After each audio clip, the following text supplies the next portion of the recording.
Саламатсыздарбы, урматтуу кесиптештер, урматтуу мекендештер. Менин пикиримде бир маанилүү маселеге, өзөктүү маселеге, Кыргызстандын мамлекетинин бекемдигин камтыган маселеге кыска бир кайрылуу кылып коеюн дедим элем. Ушул улуу тарыхый трибунадан. Урматтуу туугандар, бардыгыбызга белгилүү болгондой, 1991 жылы Беловежская пущада 3 мамлекеттин жетекчилигинин алдында Союз таркады. Жыйынтыгында 15 эгемендүү мамлекеттер пайда болду. Биздин дагы мамлекеттин жетекчисине тагдырдын тамашасы менен Чыңгыз Төрөкулович Айтматовдун калкалоосу менен, сунушу менен илимий чөйрөдөгү чарбалык иште мамлекеттик башкарууда тажрыйбасы жок инсан келип калган. Туңгуч президентибиз. Албетте жакшы жактары да болду.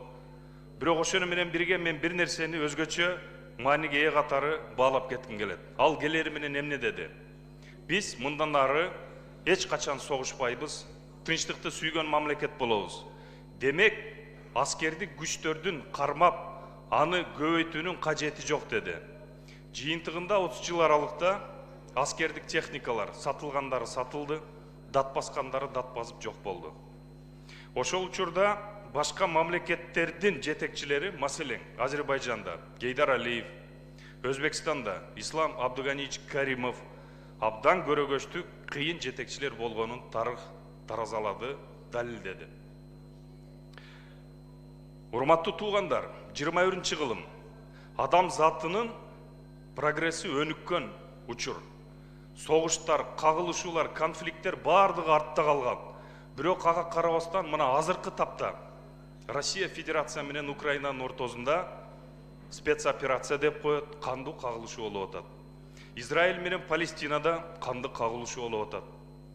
Кече Индия менен Пакистан бири-бирине ракета атышып, бираз калды кандуу кагылышууга. Бул деген эмнени кабар берет экен?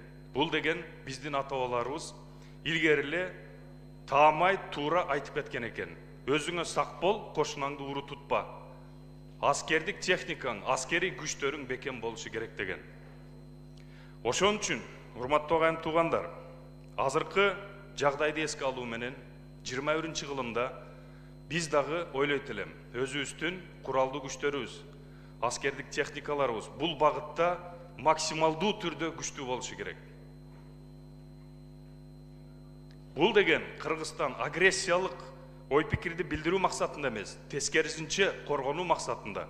Ким кол сала турган болсо, тиешелүү жооп кайтаруу максатында. Эми сөздүн того тер жери. Аскердик түзүмдөрдү, күчтү бардыгын уйткузуу болгон жарандар түзөт.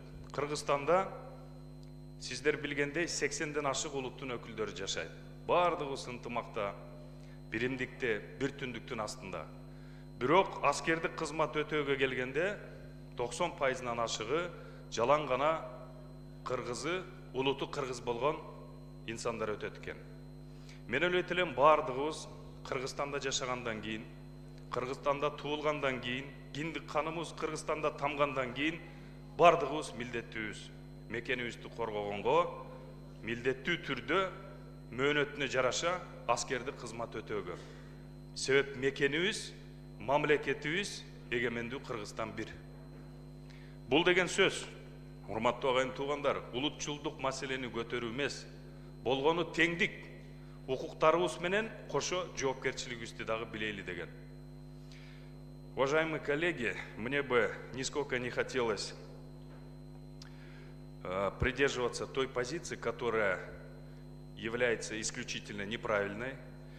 Я всегда придерживаюсь мнения, что не должно быть никакого деления ни по расовому, ни по религиозному, ни по этническому характеру. Все люди равны, созданы Богом и обладают одинаковыми правами и обязанностями. Со времен обретения независимости и до советское время все национальности, которые проживают на территории Кыргызской Республики, всегда проживали в мире, в согласии и в доброте. И я склонен считать, что мы от этого никуда не денемся. Так будет всегда.